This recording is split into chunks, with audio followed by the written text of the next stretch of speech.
Pagkatapos nga po mga idol ng nakakahiyang performance ni Klay Thompson sa naging preseason game nito kahapon kontra sa Clippers, inulan nga po siya ng sari-saring pambabatikos mula sa mga fans. Marami nga po ang nagsabi na totoo nga daw na laos na ito since nawala na nga po ang kanyang shooting sa mid-range at 3-point line. Hirap na hirap rin naman nga itong makapagtala ng puntos, hindi kagaya ng mga nagdaang taon. Sa katunayan, 3 lamang ang pumasok sa kanyang huling 30 binitawan na tira sa nakalipas na 3 laro. Kaya hindi na nga po nakapagtataka bakit nawawala ng tiwala sa kanya ang ibang mga fans dahil wala pa rin nga daw pinagbago ang laro nito. Ngunit ayon sa naging pahayag ni Klay, hindi pa rin naman siya dapat husgahan matapos lamang ang 3 preseason games since as of now, ginagamay pa lang naman nga po niya ang playing style ng Dallas Mavericks at pinapangako nito na once na maperpekto niya ito, mas gaganda nga po ang kanyang laro, lalo ang kanyang shooting. Samantala, katulad nga po ng inasahan, naging mainit ang salpukan ng Los Angeles Lakers at Golden State Warriors sa simula ng preseason. Ginagamit nga po nilang strength ng bawat isa sa parte ng Lakers.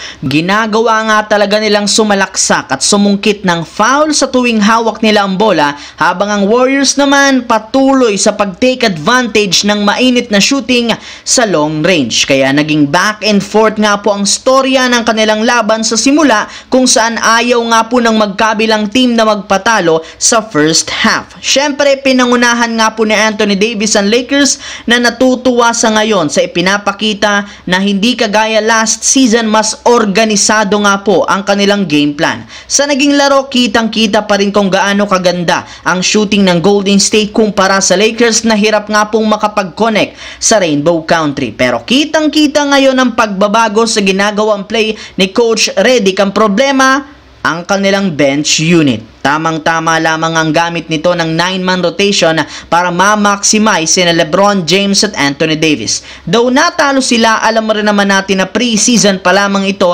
at hindi pa nagseseryoso. Kudos pa rin naman sa shooting ng Golden State Warriors. Sa kabilang banda naman, bigo nga po ang San Antonio Spurs ngayong araw kontra sa Miami Heat, 120-117 sa kabila ng nagawang double-double ni Jeremy Sohan sa kanyang 18 points, 11 rebounds. Nagtala rin naman dito si Keldon Johnson ng 15 points at ang kanilang veteranong gwardiya na si Chris Paul na merong 13 points. Dahil dyan sa pagkatalo nila, bumagsak na sa 2-2 ang kanilang record sa preseason. At ang mahirap pa dyan, mukhang nagsisimula na nga silang magkaroon ng problema at drama matapos magalit si Victor Wembanyama kay Harrison Barnes kasunod ng hindi pagpasa nito kahit man libreng-libre na siya. Medyo nag-hesitate nga po si Barnes na ipasa ang bola kay Wembanyama since meron nga ditong naghahabol na isang Bam Adebayo. Pero agad rin naman nga pong nagkaayos ang dalawa, gayong tinanggap rin naman nga po ni Barnes ang kanyang pagkakamali. Alam naman nga ninyo na hindi pa sanay si Barnes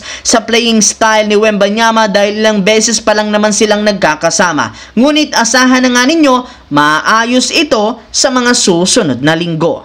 So yun lamang mga idol ang ating bagong video na ating pinag-usapan ngayon dito. Once again, this is your J-Zone TV. Huwag kalimutang mag-like, mag-subscribe, pindutin ang notification bell sa aking channel para lagi kayo maging updated sa mga videos na pinapalabas ko.